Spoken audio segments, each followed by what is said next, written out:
The Celtics might blow it all up, and Jrue Holiday could be the first domino to fall. No one is safe. No one, except Jayson Tatum. The Boston Celtics, once feared for their unbreakable core, are now quietly dangling almost every name on their roster as potential trade bait, and not just for the sake of flexibility, but for survival. Brad Stevens is walking a financial and strategic tightrope, trying to rebuild the plane mid-flight, while dodging the brutal penalties of the NBA's second apron.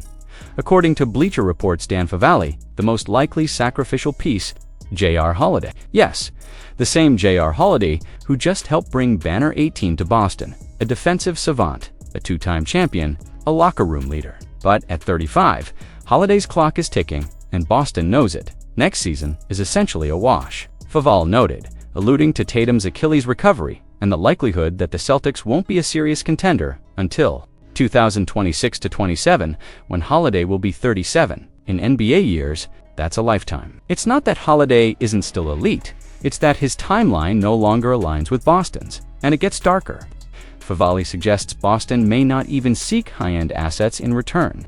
The priority might simply be breaking up Holiday's $134 million contract into smaller, more movable parts. Not because he's not worth more, but because the cap system leaves the Celtics little choice. Stevens would essentially be bleeding talent just to stay afloat under the new CBA. But it's not just about money. This could be about positioning for a blockbuster. Zach Lowe dropped a quiet bomb on his podcast, hinting that Holiday might be included in a three-team mega deal involving Kevin Durant. Not to Boston, but facilitated by Boston. Sound familiar? Just like Holiday was the shrapnel in the Lillard trade, he could once again be used as connective tissue in a league-shaking move. It's the kind of cold, calculated play that wins front office awards and breaks fan hearts. If that sounds far-fetched, think again. The Los Angeles Clippers are already circling. According to Masliv's Brian Robb, Holiday, an LA native and UCLA alum, would slot in perfectly next to James Harden in a system desperate for toughness and control.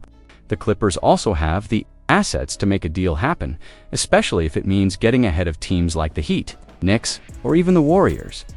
The Derrick White trade that could shake the NBA's foundations. Brace yourself, because if this deal goes down, it won't just be a trade. It'll be a seismic shift in the power structure of the league. Two of the most iconic franchises in basketball history, the Boston Celtics and the Los Angeles Lakers, could be on the brink of a blockbuster that no one saw coming. The framework: Derrick White to the Lakers, Rui Hachimura, Dalton Knecht, and a 2031 first-round pick, to the Celtics. Simple on paper, devastating in reality. This isn't just about fit, this is about philosophy.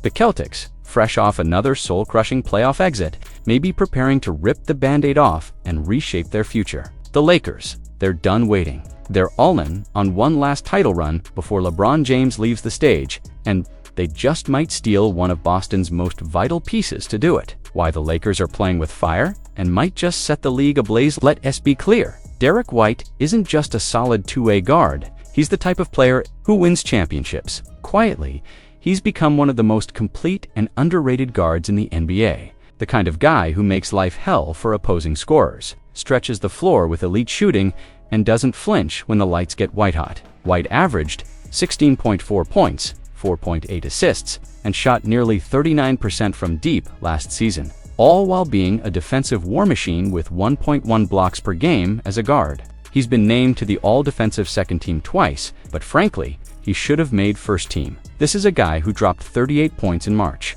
back-to-back games, and earned Eastern Conference Player of the Month honors while surrounded by stars. In short, he's not just a role player, he's a weapon. And now he might be headed to Los Angeles to line up next to LeBron James, Luka Doncic, and Austin Reeves. That's not a backcourt, that's a death squad. Defensively, White gives LA the switchability, poise, and IQ they've been starving for. Offensively, he gives Luka a true secondary creator and lets LeBron breathe. It's not just about filling a hole, it's about closing the gap on Denver, OKC, and Minnesota. And it might work. Why Boston might actually pull the trigger. And why it would be a bombshell. Boston's front office has one of the most ruthless poker faces in the league, and Brad Stevens knows the cost of standing still. White is about to start a 4-year, $89 million extension that could sink Boston deeper. Boston's dynasty dream just turned into a nightmare, and the fallout could be massive. Just 1 month ago, the Boston Celtics were on top of the basketball world, fresh off claiming their record-setting 18th championship in 2024. Office had visions of back-to-back titles for the first time in over half a century. Now the franchise is in freefall, and what's coming next might be the biggest shakeup in Celtics history. Boston was supposed to be building a dynasty. Instead, they crumbled in the Eastern Conference semifinals at the hands of the New York Knicks. But the loss didn't end there. In Game 4, their franchise cornerstone, Jayson Tatum, suffered a catastrophic Achilles tear. There's growing fear he may miss the entire 2025-26 season, and that changes everything.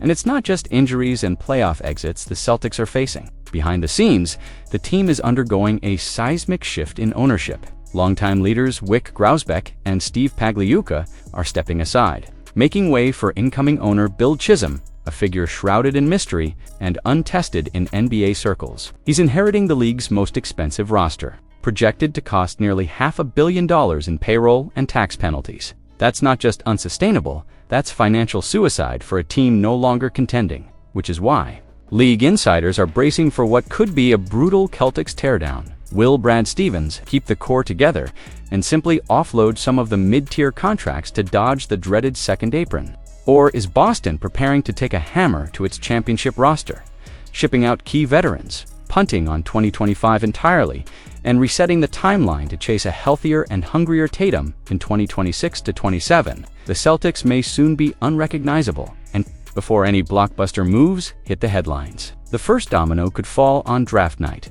Boston holds the 28th and 32nd picks, seemingly minor assets, but in a post-Tatum injury world, they could be vital. With the franchise possibly entering a transition phase, cheap, controllable talent becomes gold. Expect Boston to explore both raw, long-term upside like UNC's Drake Powell and plug-on-play college vets such as Florida's Walter Clayton Jr. or Creighton's Ryan Kalkbrenner, who could survive in the league's deep end sooner than later, unless Stevens finds a path to trade up. The Celtics will have to play the waiting game, hoping someone unexpectedly slips into their range. Either way, these selections are more than just fringe rotation pieces now. They could shape the next era of Boston basketball, because this isn't just about avoiding taxes, it's about surviving an identity crisis. The Celtics were built to dominate the next 5 years. Now, they might be forced to hit pause, and if they make the wrong move this summer, it won't just cost them money. It could cost them the future.